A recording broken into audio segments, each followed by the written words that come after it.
যুলকারনাইনের আলোচনা করতে গিয়ে আল্লাহ সুবহানাহু ওয়া তাআলা বললেন যে আমি ইন্না মাক্কান্না লাহু ফিল আরদি ওয়া আতাইনাহু মিন কুল্লি শাইইন সাবাবা, আমি যুলকারনাইনকে এই জমিনের ক্ষমতা প্রদান করেছি এবং এই জমিনকে নিয়ন্ত্রণ করার জন্য, এটাকে পরিচালনা করার জন্য, এটাকে নেতৃত্ব দেওয়ার জন্য, এটাকে শাসন করার জন্য যা কিছু দরকার সব উপকরণ আমি তাকে প্রদান করেছি।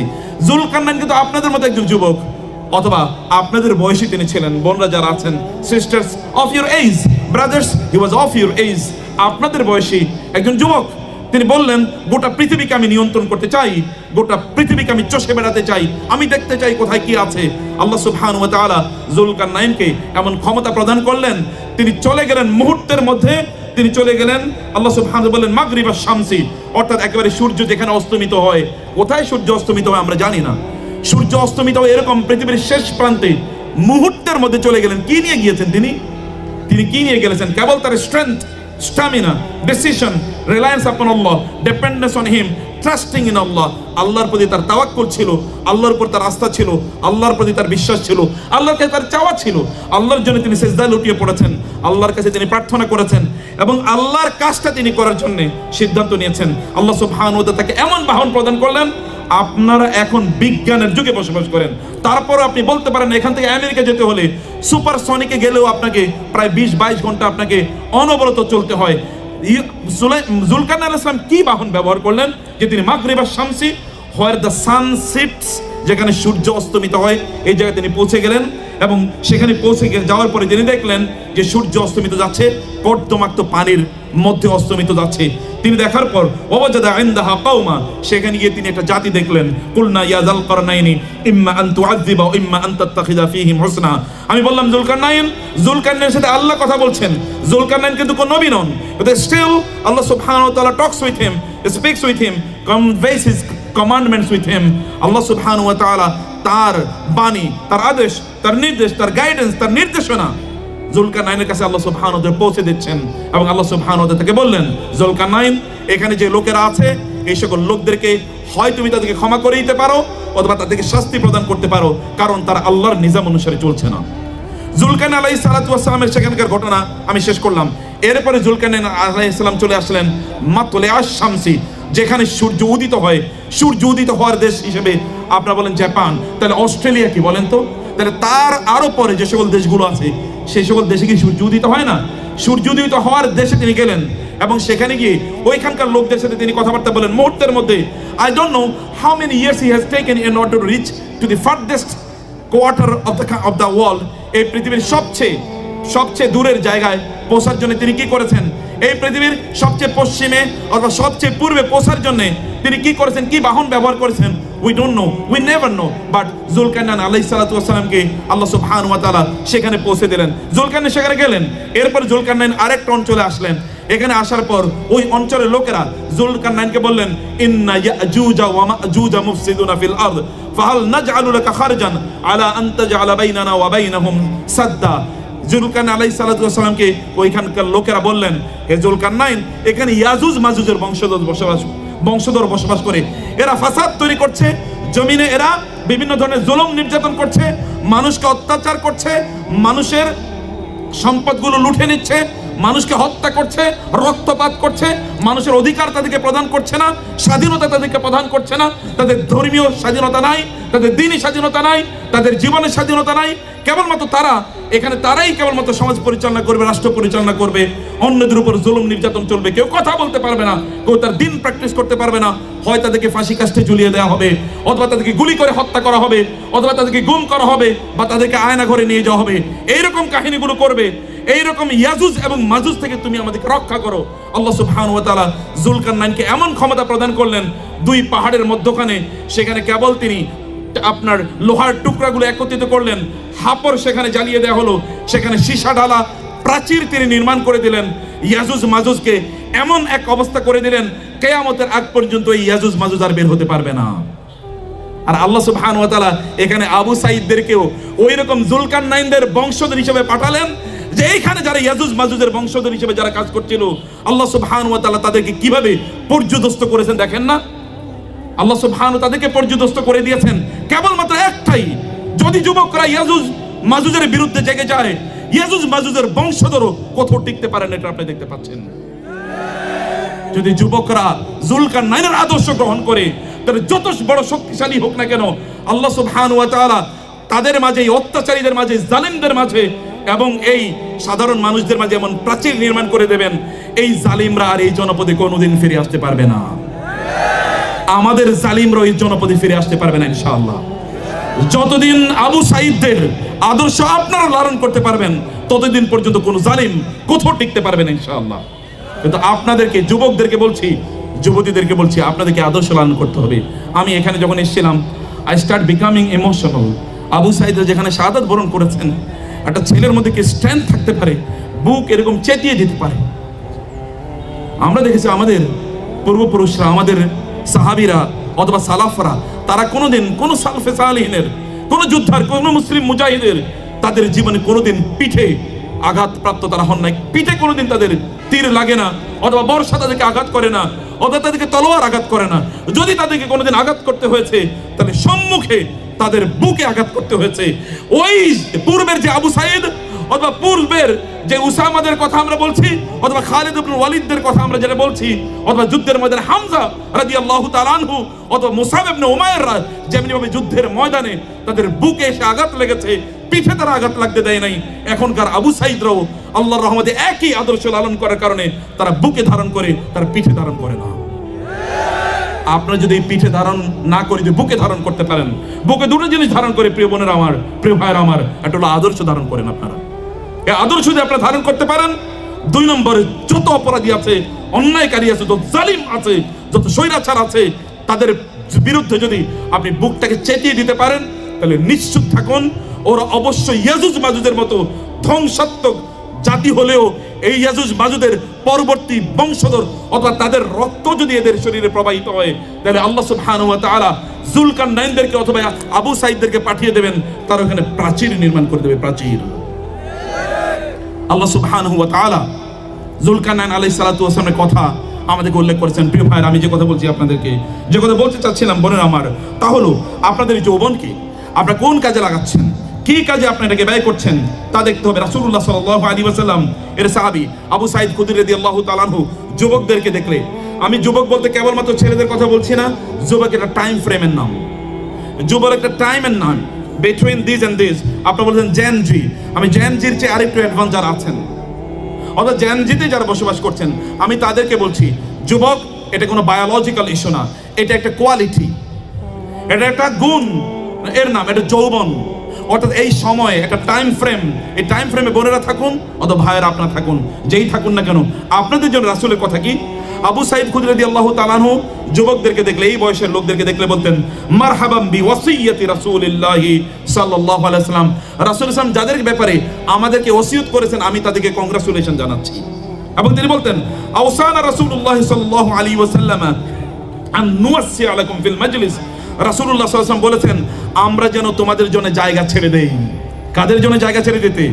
যুবকদের জন্য জায়গা ছেড়ে দিতে বলেছেন, নাহিদদের জন্য, মাহফুজদের জন্য অথবা আসিফদের জন্য জায়গা ছেড়ে দেওয়ার জন্য রাসূলুল্লাহ সাল্লাল্লাহু আলাইহি ওয়াসাল্লাম নির্দেশ প্রদান করেছেন। কারণ আপনি জানেন, উসামা ইবনে যায়েদকে যখন যুদ্ধে পাঠানো হয়, তখন তার বয়স মাত্র 18। আপনাদের বয়স কত? 18 নিচে কেউ আছেন? হাত তোলে তো দেখি।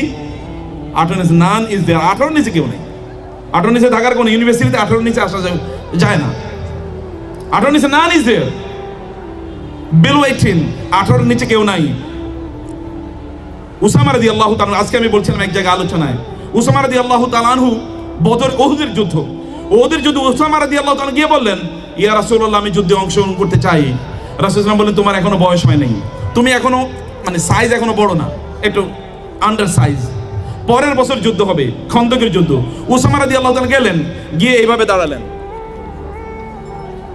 ইয়া রাসূলুল্লাহ, তার পায়ের উপর, আঙ্গুরের উপর এরকম দাঁড়িয়ে বলেন, দেখেন আমি কিন্তু অনেক বড় হয়ে গেছি, আমি অনেক বড় হয়ে গেছি, অনেক বড় হয়ে গেছে। এই উসামা এর 2 বছর পর তৎকালীন সুপার পাওয়ার রোমান সম্রাটের বিরুদ্ধে, বাইজান্টাইনের বিরুদ্ধে যুদ্ধ করার জন্য আবু বকর, ওমর পর্যন্ত তার নেতৃত্বে যাচ্ছে।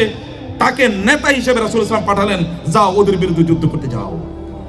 এবং এটা মুসলমানদের জন্য একটা ঐতিহ্যবাহী, এটা আমাদের জন্য একটা ইমোশনাল, প্রমোশনাল, ইন্সপায়ারেশনাল, এটা আমাদের জন্য অত্যন্ত অত্যন্ত অনুপ্রেরণা দানকারী এরকম একটা যুদ্ধ, যেখানে একজন যুবক গিয়েছেন আমাদের এই অঞ্চলে। আপনারা এই যে এই অঞ্চলে এই বেগম রোকেয়া বিশ্ববিদ্যালয়ের এখানে আপনারা হাজার ছাত্র ছাত্রী এখানে বসে আছেন, এখানে ইসলামের এই ধ্বনি কোত্থেকে এসে জানেন?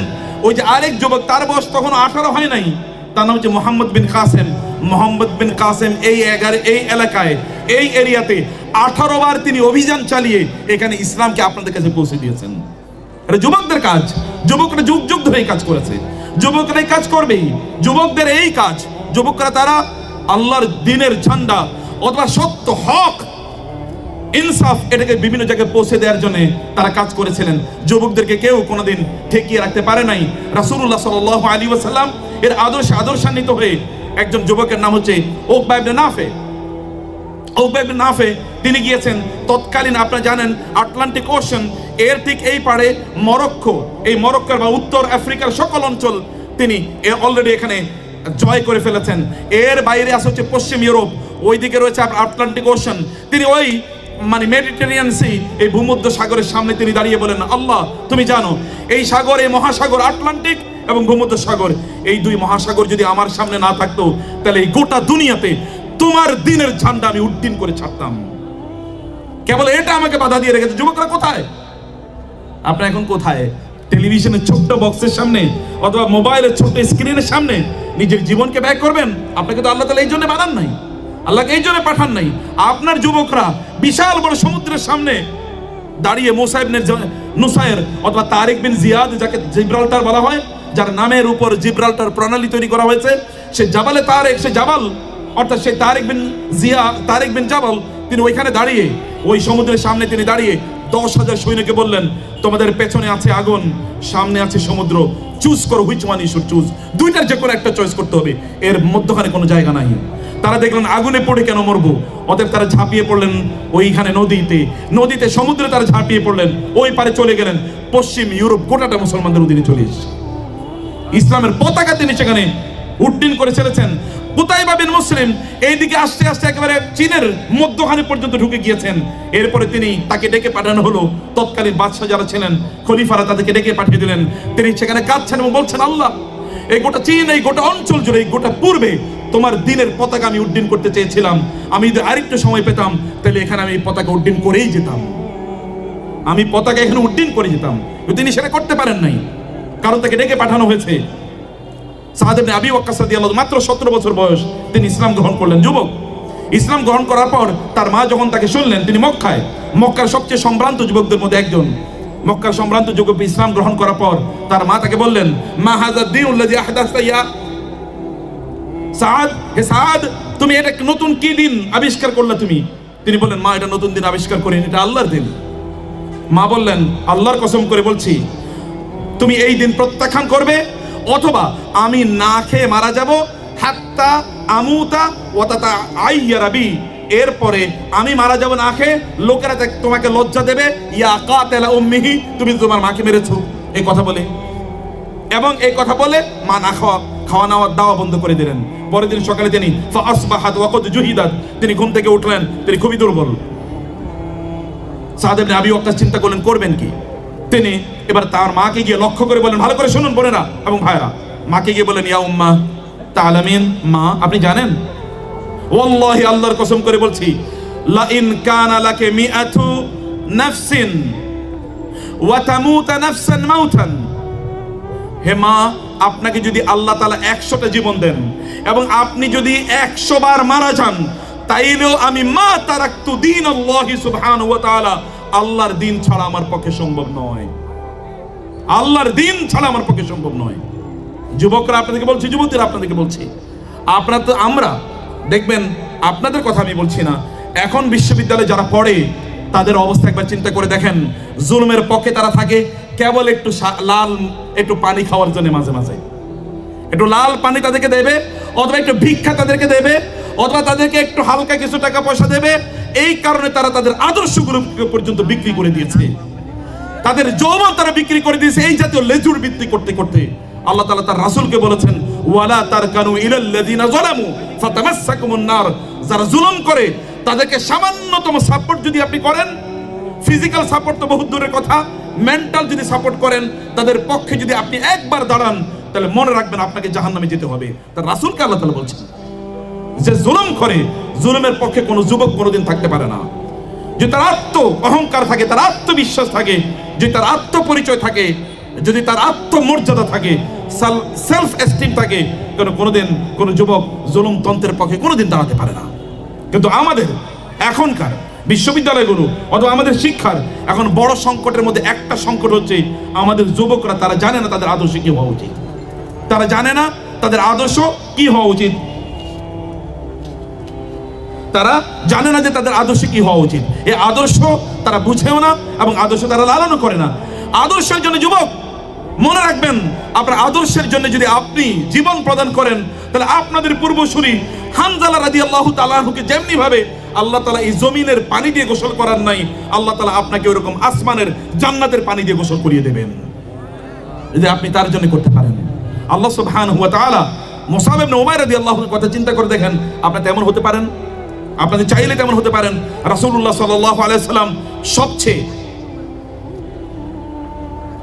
যারা প্রতিশ্রুতিবদ্ধ এবং যাদের মধ্যে অনেক বেশি প্রজ্ঞা আছে, যারা খুবই উন্নত চিন্তা চেতনা লালন করতেন, যে সকল তাদের মধ্যে এরকম সম্ভাবনা রয়েছে, সম্ভাবনাপূর্ণ যুবকদেরকে রাসূল সাল্লাল্লাহু আলাইহি ওয়াসাল্লাম কি করেছেন একবার চিন্তা করে দেখেন। এখানকার যুবকরা একবার চিন্তা করুন, মুসাব ইবনে উমাইরের বয়স তখন 18 হয় নাই।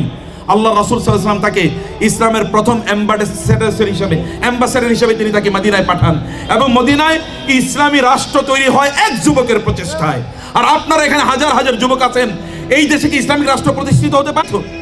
আর যে আল্লাহর জন্য জীবন দিয়েছে সে জীবিত। আল্লাহ বলছেন জীবন এবং মৃত্যুর মালিক যিনি, তিনি এই গল্প বলছেন, তিনি এই ঘটনা আমাদেরকে বলছেন। প্রিয় ভাইরা, অথবা আপনার এবং আমাদের জন্য সবচেয়ে বড় যে সংকট, এই বড় সংকট হলো আমরা আমাদের আইডেন্টিটি ভুলে গিয়েছি। আপনার আইডেন্টিটি কি? আপনার পরিচয় কি? আপনার পরিচয় কি? কোন পরিচয় আপনি বড় হয়ে উঠছেন বলেন তো? আপনার পরিচয়ের সংকটে আমাদেরকে ভোগানো হয়েছে। আমরা জানতামই না আমরা কি মুসলমান নাকি অন্য কিছু। আমি জানতামই না আমি কি বাংলাদেশি না বাঙালি। নতুন আইডেন্টিটি আমাদেরকে দেওয়া হয়েছে। আমাদের আইডেন্টিটি ভুলিয়ে দেওয়ার জন্য চেষ্টা করা হয়েছিল, বহুভাবে চেষ্টা করা হয়েছে, কিন্তু আপনারা অ্যাসার্টিভলি আবার বুঝিয়ে দিয়েছেন যে না, আমাদের একটা আইডেন্টিটি আছে, আমাদের একটা আইডেন্টিটি আছে, আমাদের একটা পরিচয় আছে। সবকিছুকে ছাপিয়ে আমাদের ওই পরিচয় আমাদের কাছে সবচেয়ে বড় পরিচয়। এই পরিচয় আপনারা দেখিয়ে দিয়েছেন, আপনারা আমাদের গর্ব অহংকার, আপনারা আমাদেরকে জাগিয়ে তুলেছেন। আমরা বুড়োরা, আমি বুড়ো না কিন্তু যারা মনের দিক থেকে বুড়ো তাদের কথা বলছি, বুড়োদেরকে আপনি জাগিয়ে তুলেছেন, আলহামদুলিল্লাহ আপনারা জাগিয়ে তুলেছেন। আপনারা অবশ্যই যদি আপনি চান তাহলে আল্লাহ সুবহানাহু ওয়া তাআলা আপনাদের মাধ্যমে আপনাদের যে আত্মহমিকা অথবা আপনাদের যে আত্মমর্যাদা বোধ, সেলফ এস্টিম এবং আপনাদের যে আইডেন্টিটি, এই আইডেন্টিটির কারণে আল্লাহ সুবহানাহু ওয়া তাআলা আমাদেরকে অবশ্যই চূড়ান্ত বিজয় প্রদান করবেন ইনশাআল্লাহ। আমাদের 2 নম্বর ক্রাইসিস কি জানেন? 1 নম্বর ক্রাইসিস বলছে আমাদের আইডেন্টিটি নাই, 2 নম্বর ক্রাইসিস হলো আমাদের পারপাস নাই। আমরা আসলে কি করবো তাই বুঝি না, কারণ ওরা আমাদেরকে শিখিয়েছে দুনিয়াটা মস্ত বড়, খাওয়া দাওয়া ফুর্তি করো। ওরা আমাদেরকে শিখিয়েছে তোমার জীবনের একমাত্র টার্গেট হলো অনেক টাকা পয়সার মালিক হবে। অতএব টাকা পয়সার মালিক হওয়ার জন্য যা করা লাগে, প্রয়োজনে ব্যাংক ডাকাতি করব, প্রয়োজনে মানুষকে খুন করব, মানুষকে হত্যা করব, অথবা এই করব সেই করব, রডের বদলে বাঁশ দিয়ে প্রয়োজনে বিল্ডিং বানাবো, তারপরে আমি ধনী হতে চাই। এরকম আদর্শ লালন করা হয়েছে। কারণ সামনে তো একটাই জিনিস, আপনার টাকা পয়সার মালিক হওয়া লাগবে। তো টাকা পয়সার মালিক হওয়ার জন্য আপনার যা লাগবে তাই করবেন আপনি, কিন্তু আপনার পারপাস অফ লাইফ এটা নয়। টাকা পয়সার কত মালিক তারা দেখেন কবরের মধ্যে তারা শুয়ে আছে। কারুন কোথায় এখন? হামান কোথায় এখন? এত সম্পদের মালিক অথবা নমরুদ কোথায়? ফেরাউন কোথায় এখন? কোথাও নাই। কিন্তু মুহাম্মাদুর রাসূলুল্লাহ সাল্লাল্লাহু আলাইহি ওয়াসাল্লাম এখনো এই গোটা পৃথিবীর 200 কোটির মানুষের হৃদয়ের গহীন জায়গায় এখনো স্থান করে রয়েছেন। যদি এখনো ডাক দেওয়া হয় মুহাম্মদ সাল্লাল্লাহু আলাইহি ওয়াসাল্লামের জন্য জীবন দিতে, তাইলে এই পৃথিবীর এখনো কোটি কোটি যুবক এবং যুবতী তাদের জীবন দেওয়ার জন্য প্রস্তুত থাকবে। আর আবু জাহেল, আবু লাহাবরা কই, ফেরাউনরা কই? পৃথিবীর একটা মানুষের নাম ফেরাউন রাখে না, একটা মানুষের নাম আবু লাহাব রাখে না, এমনকি ইহুদি খ্রিস্টান হিন্দু বৌদ্ধ কেউ রাখে না, একটা মানুষ আবু জাহেল নাম রাখে না। কিন্তু মুহাম্মদ সাল্লাল্লাহু আলাইহি ওয়াসাল্লাম এই পৃথিবীর সবচেয়ে প্রিয় নাম। বহু লোক এমন আছে যার সকল সন্তানের নাম মুহাম্মদ। আমেরিকাতে একবার দেখলাম এক ফ্যামিলিতে 10 জনের নাম Muhammad. Muhammad first, Muhammad second, Muhammad third, Muhammad fourth, 1 নম্বর মুহাম্মদ, মুহাম্মদ 2, মুহাম্মদ 3, 10 ছেলের নামে মুহাম্মদ। এটা রাসূলের ভালোবাসা। এই ভালোবাসা পৃথিবীতে আপনি কোথাও পাবেন না। পারপাসফুল লাইফ লিড করেন। আপনার উদ্দেশ্য কি? আপনি কি করতে চান? আপনি সমাজে কি অবদান রাখতে চান? সেটা আপনাকে বুঝতে হবে। কেউ যেন আপনার এই পারপাস থেকে আপনাকে সরিয়ে না দিতে পারে। প্রিয় ভাইরা, সম্মানিত বোনেরা, যেন সরিয়ে না দিতে পারে। এটা আপনাকে সদা জাগরুক থাকতে হবে।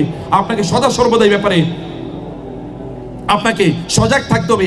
আপনার লক্ষ্য কি, উদ্দেশ্য কি? মনে রাখবেন, দ্বীনি জ্ঞান, দুনিয়ার জ্ঞান তো বহুবার পরে বললাম, দ্বীনি জ্ঞানও যদি কেউ দুনিয়ার উদ্দেশ্যে অবলম্বন করে, রাসূল সাল্লাল্লাহু আলাইহি ওয়াসাল্লাম বলেছেন, বর্জন করে, লাম ইয়াজিদ রাইহাতাল জান্নাহ, ওই ব্যক্তি জান্নাতের ঘ্রাণ পর্যন্ত পাবে না।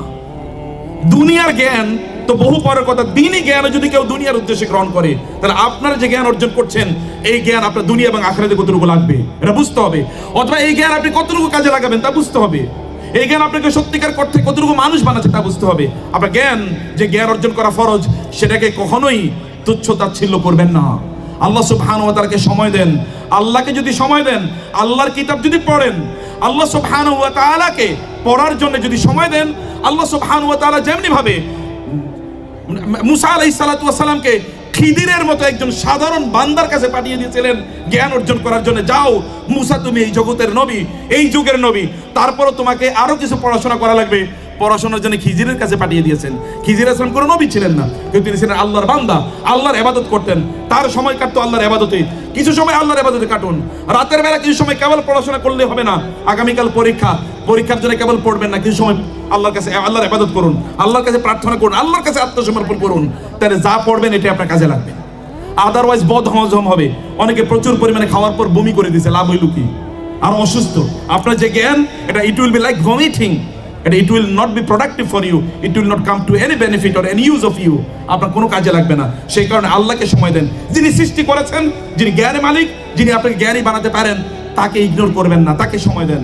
তার জ্ঞান অর্জন করুন। তার সংক্রান্ত কিছু জ্ঞান আপনাদের অর্জন করা দরকার। 4 নম্বরে প্রিয় ভাইয়েরা এবং বোনেরা, তা হলো আমাদেরকে এখন বিভিন্নভাবে এমন কিছু কালচার দিয়ে আমাদেরকে আমাদের আদর্শ থেকে দূরে সরিয়ে দেওয়ার চেষ্টা করা হচ্ছে।